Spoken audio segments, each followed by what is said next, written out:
God's righteousness is offered through faith, and that those who have faith will live in God's grace. So alam nyo ba, mahirap mabuhay sa mundong ito bilang mga Kristiyano. Talagang susubukin ang pananampalataya natin. Amen?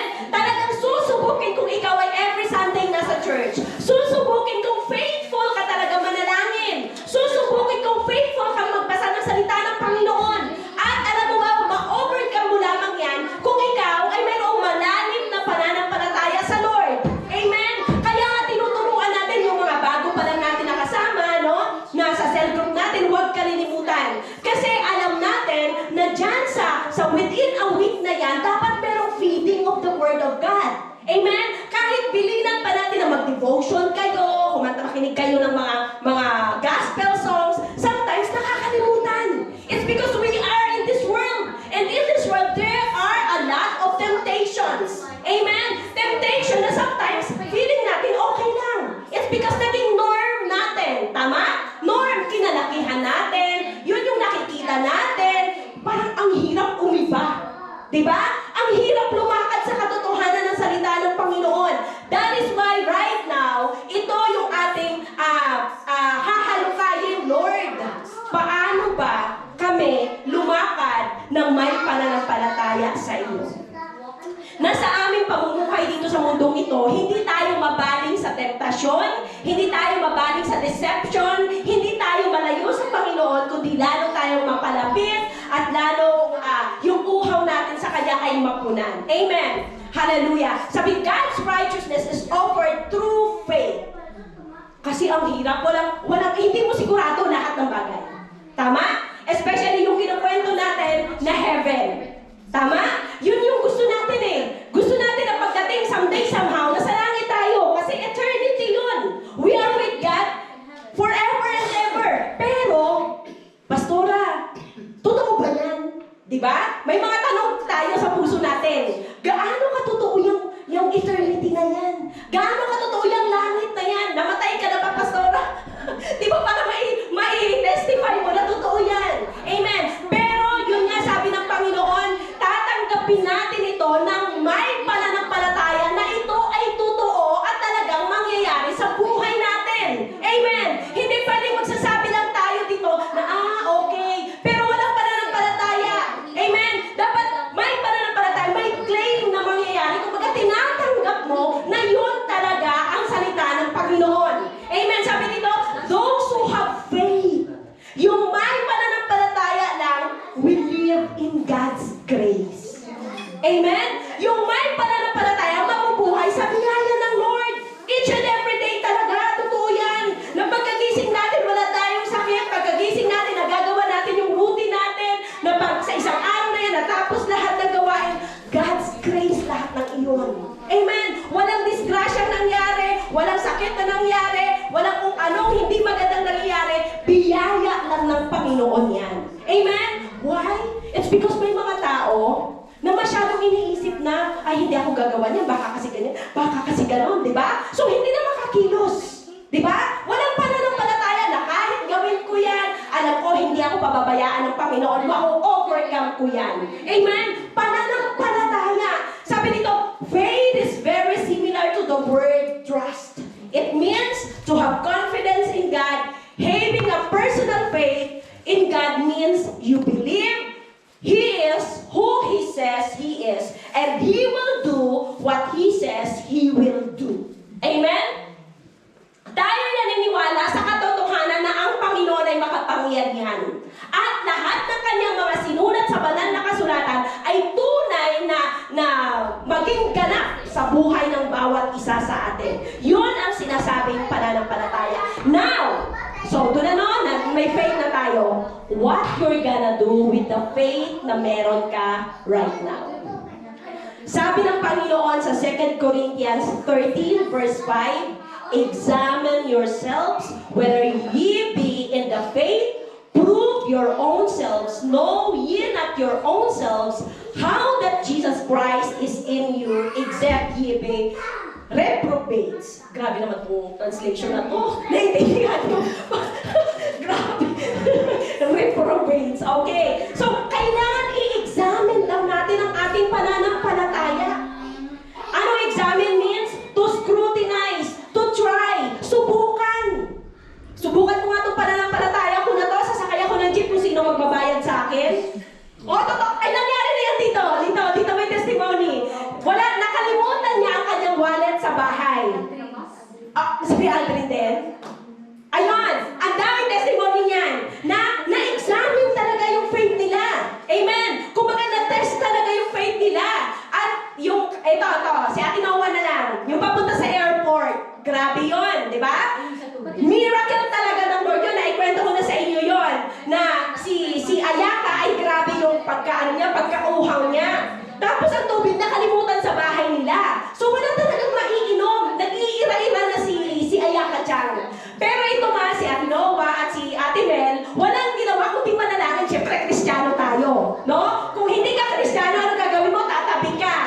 once, dire-diretso lang. Tapos, mga kapatid, Japan ito. Para magkasalubong or magkasabayan kayo ng kapwa Pilipina. Diba?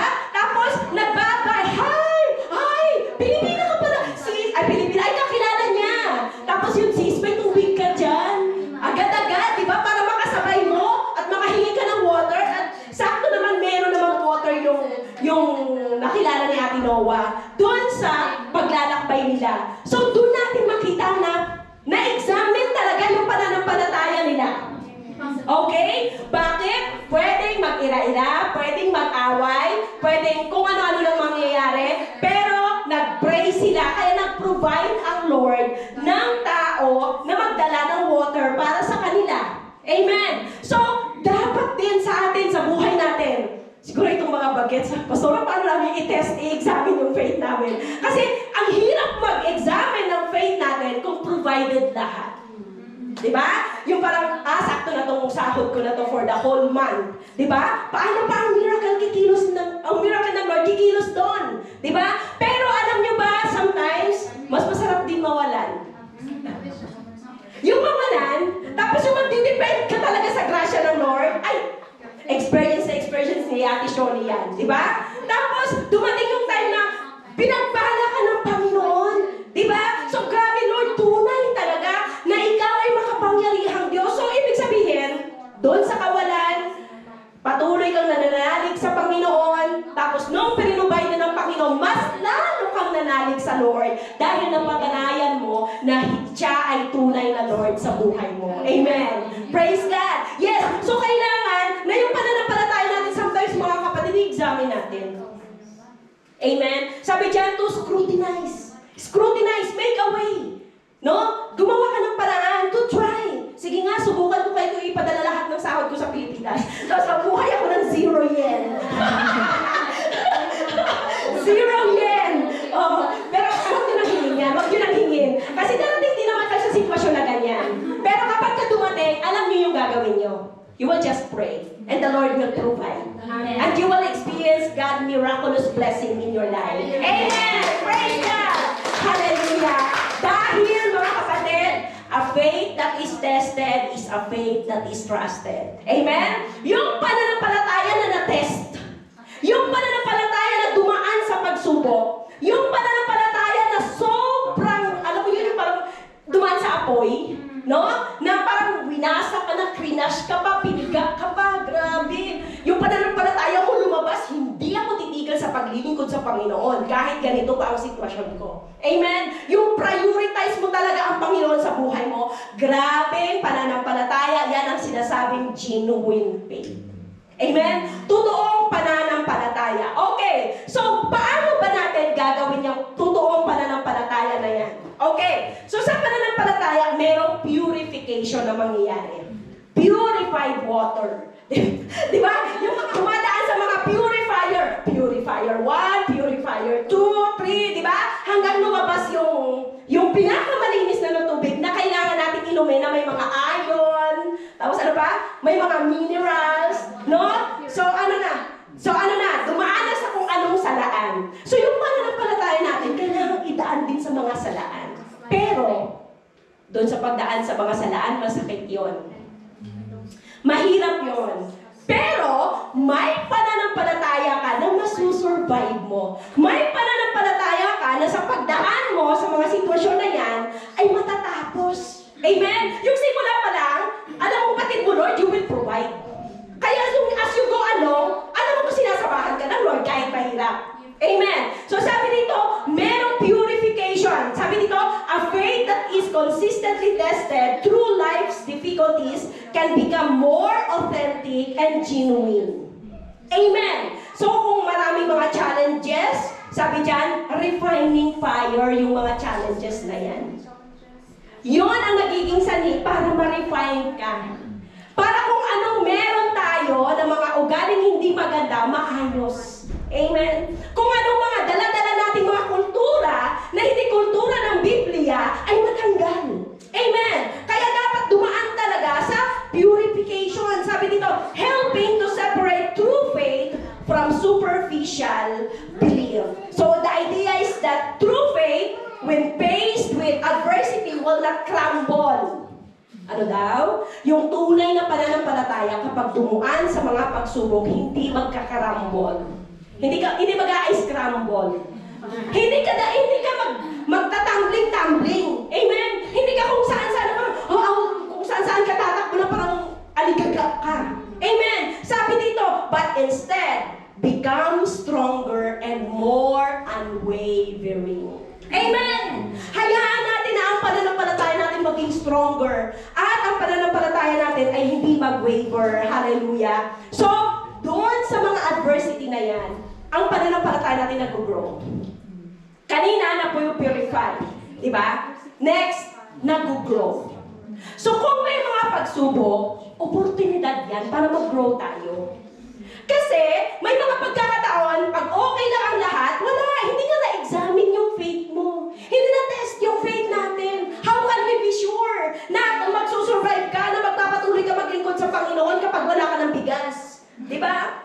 Yung Sunday, papatulan mo yun. Hindi ka na mag-church. Diba? So, mali. So, kahit kami, ang dami namin experiences na kahit kulang sa finances, sige lang, diretso lang, the Lord provided sa lahat ng pangangailangan namin. Kahit pumunta dito sa Fujiyoshi na outreach, mamaya may aabot Pastora lagi, Pastora may pagkape kayo, Pastora may ganito. Grabe!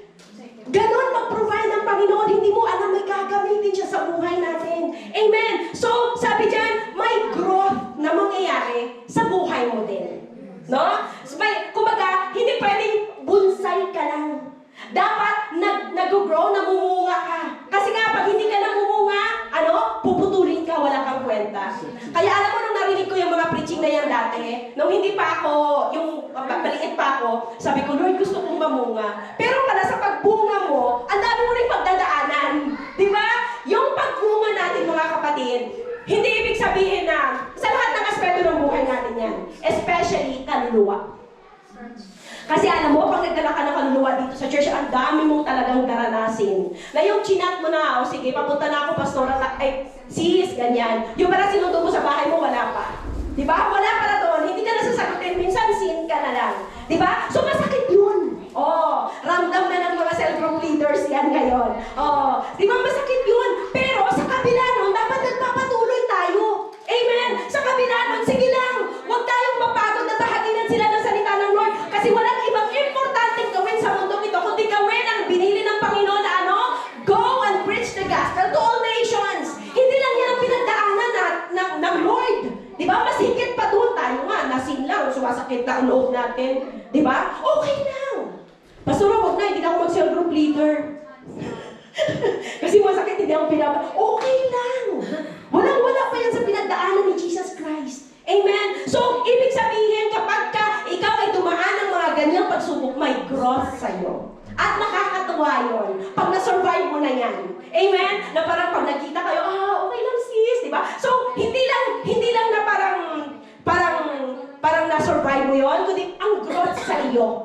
Sa personal life mo, na kaya mo nang i-handle yung mga ganyang situation.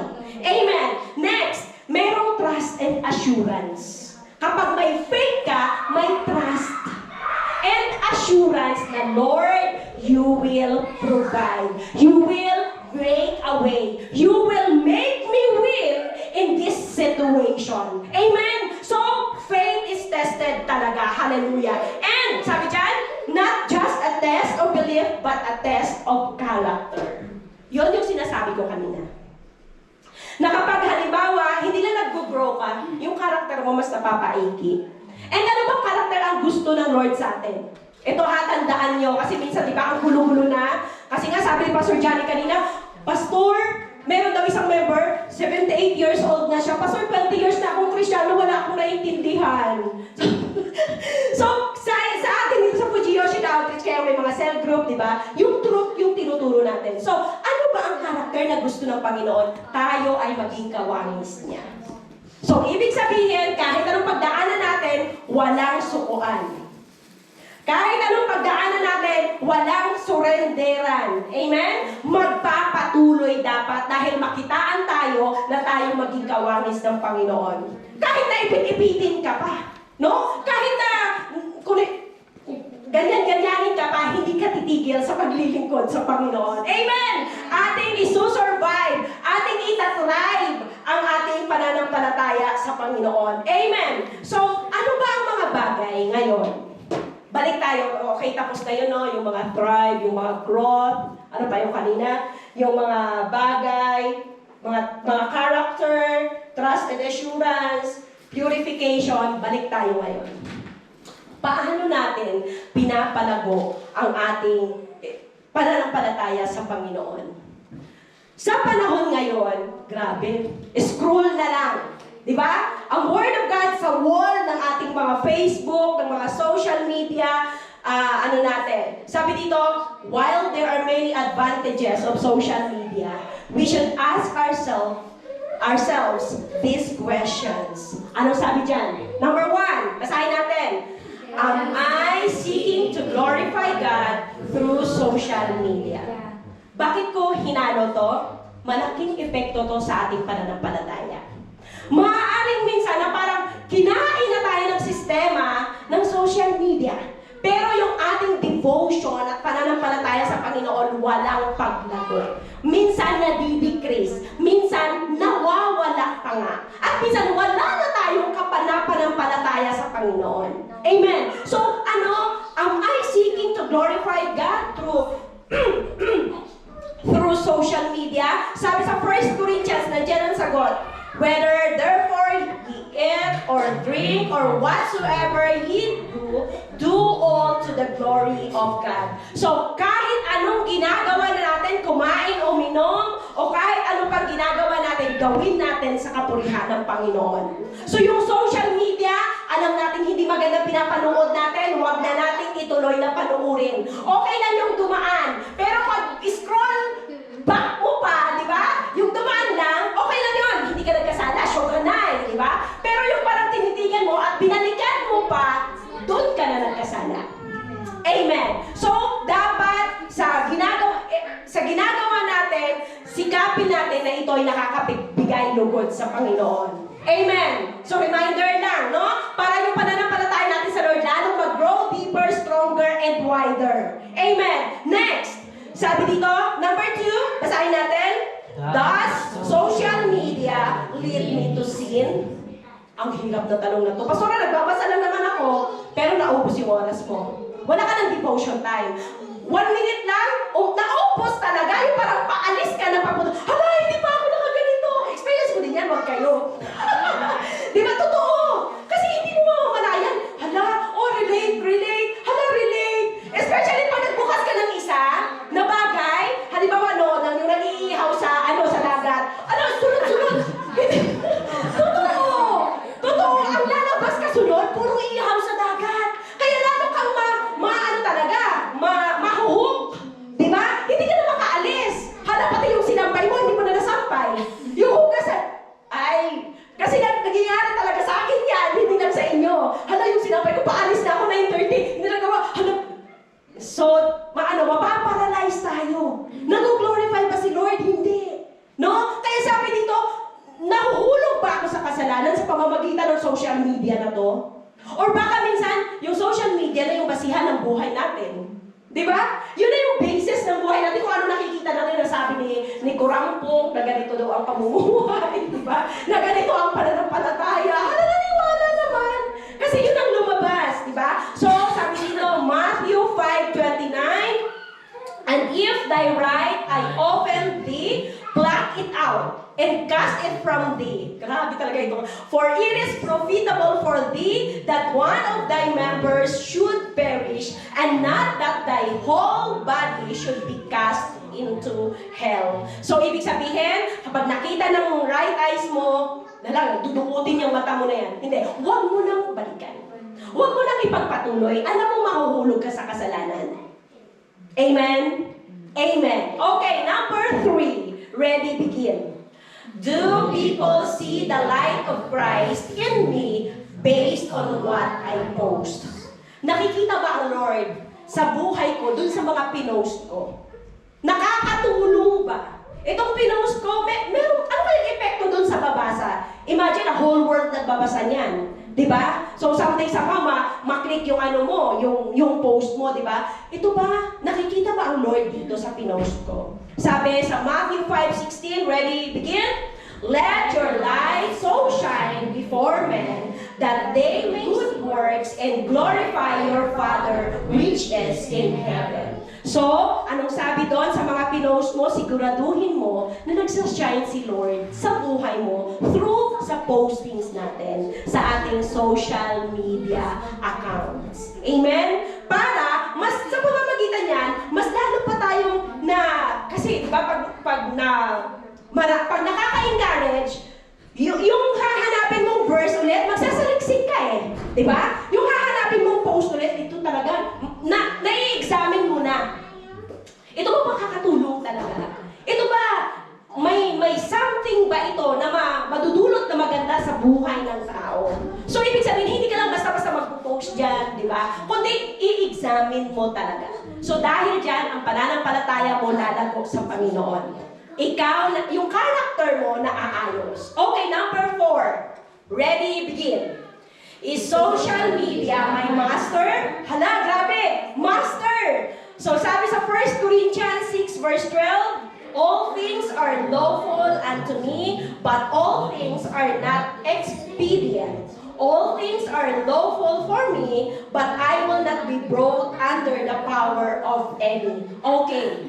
Bakit? Sometimes, mga kapatid, alam mo ba, may mga tao na naka-base talaga yung buhay nila sa social media.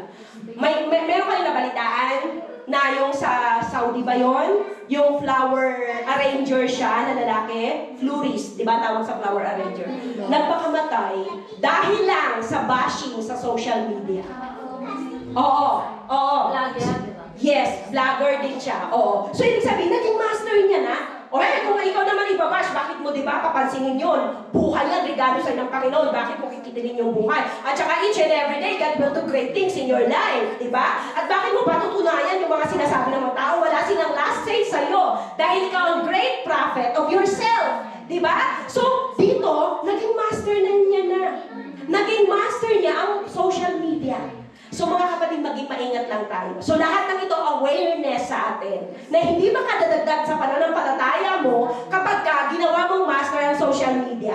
No? Pagbukas mo, ano nakita mo? Hala, ano yan? Diba? Tapos, yung buhay mo, parang i-base mo doon sa nabasa mo, sa nakita mo. So dapat aware tayo na lahat ng bagay na iyan hindi maganda sa harapan ng Panginoon. Okay, number 5. Go!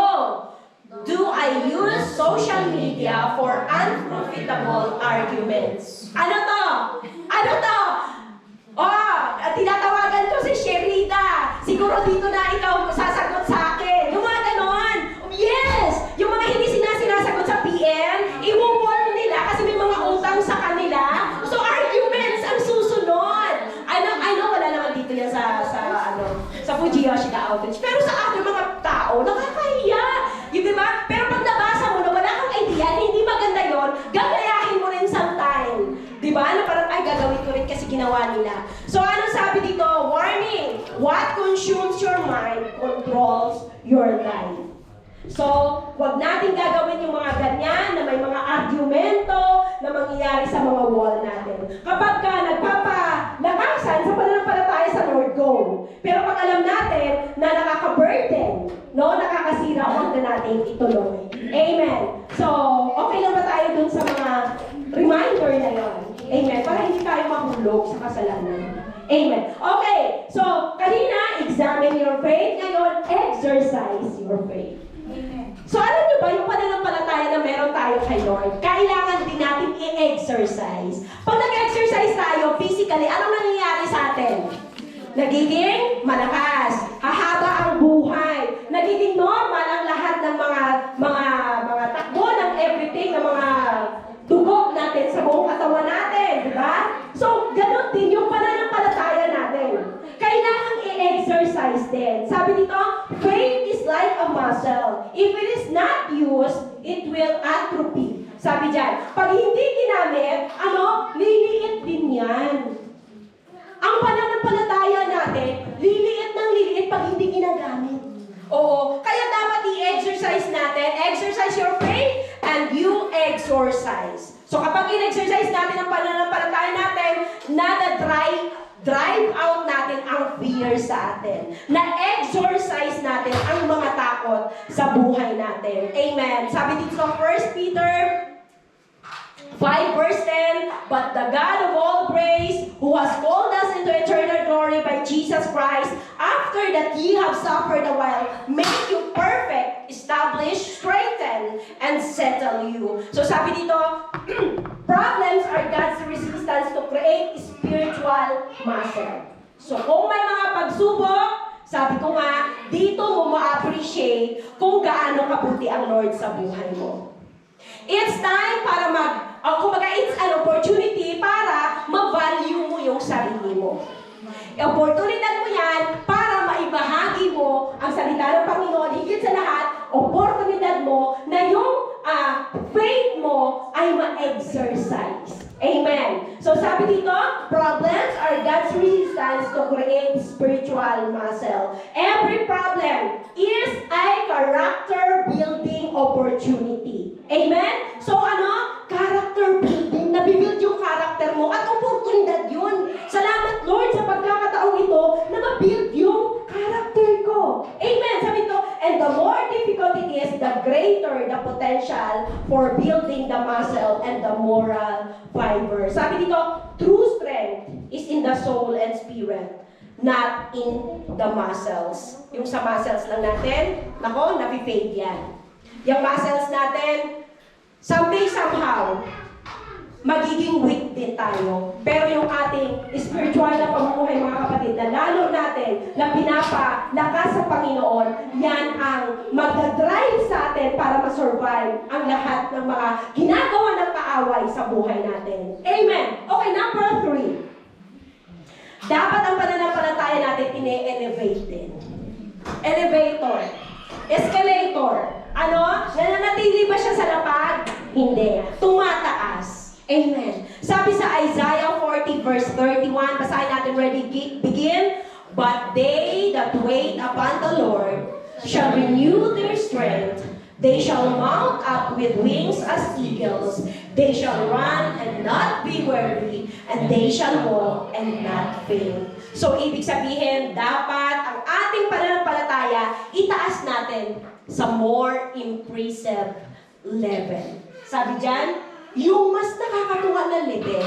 Amen? Hindi lang yung parang grade 1 level lang. Sa highest level natin, itaas ang pananampalataya natin. Bakit eagle? Sabi dito, as Christians, we are not of this world. Though we live in this world, we must keep ourselves separate from the corruption, lawlessness, pollution, vices, and sins of this world. So dapat higher ground. Kasi hindi talaga tayo taga-mundo. Taga-langit tayo. So kung ano yung mga ginagawa ng mundo, vices, inom dito, inom doon, sigarilyo, di ba? Lahat ng kamalian, i-elevate mo yung sarili mo. Hindi ka para dyan. Hindi ka create ng Lord at pinagpapala ngayon para gawin yung mga dyan lang na mga gawain na yan. Amen? Sabi dyan, eagles can anticipate when a storm is approaching. So, ibig sabihin, the eagle will fly to some high spot to wait for the winds to come. When the storm hits, it sets its wings so that the wind will pick it up and lift it above the storm. So, alam niyo naman, pinento ko na sa inyo, no? Na kapag may storm, ang eagle tumataas doon sa storm. Kasi dito lang yung storm. Alam ng eagle na doon sa higher part, walang storm doon. May pagkapayapaan doon. So, alam na din natin ng mga Kristiyano na hindi tayo manatili sa storm dahil may peace na inilaan ng Panginoon. Sabi dyan, while the storm rages below, the eagle is soaring above. It does not escape the storm, but simply uses the storm to lift it higher. It rises on the wings that bring the storm. Amen. So sa atin, sa hapong ito mga kapatid, kamusta ang pananampalataya natin? Kagaya ba ng eagle na yon? Nai-examine ba natin? Natitest natin? Nai-elevate natin? Nai-exercise ba natin yung ating pananampalataya? O wala lang? Basta Lord, nalulupalatayo ako sa'yo. Diba? Sabi ng Lord, dapat examine natin ang ating pananampalataya. Lord, nakaka-glorify ba sa iyo itong ginagawa ko? Exercise natin ang pananampalataya natin. I-elevate natin to the more important or impressive level ang ating pananampalataya. Hallelujah. Kagaya ng eagle. Tayong lahat. Sabi sa ating conclusion, basahin natin, ready, go. The way the eagle rises above the storm teaches us that we must rise above the storms of life. When they come upon us mercilessly, we can lift ourselves above adversity by setting our minds and hearts toward God. When adversity strikes, we can use it for gain. The only way to learn strong faith is to overcome great trials. Amen. Sabi dyan, para ma-overcome natin yung strong faith, dapat may great trials na pagdadaanan. So, hindi ko alam, baka merong maliit na pananampalataya para sa akin, ay maliit na problema para sa akin, pero malaki na sa'yo. Merong mga malaki sa akin, pero maliit sa'yo. So, iba-iba ang mga sitwasyon ng bawat isa sa atin sa hapong ito. Pero ang gusto ng Panginoon, dapat ang pananampalataya na meron ka, maging totoo yan, maging malalim yan, maging malawak yan, at maging karapat-dapat sa Lord yan. Amen? Upang kahit anumang pagdaanan natin, makitaan tayo ng kabutihan ng Panginoon. Hallelujah. So kung desire mo yan sa hapong itong kapatid, hayaan mong iyuko mo ang iyong ulo. Hallelujah. Lord, sabihin mo sa Panginoon, gusto ko, Panginoon, sa hapong ito ang pananampalataya ko, makasa, Panginoon. Lalong lumalim sa iyo, Father God. Lalo, Lord, maging karapat-dapat sa inyo, Panginoon. Hindi ko alam, Panginoon, kung ano ang estado ng pananampalataya na meron ako ngayon. Subalit ako'y nananampalataya, O Diyos, na dahil sa biyaya mo, Father God, ang pananampalataya ng Panginoon ay mag-grow, Father God.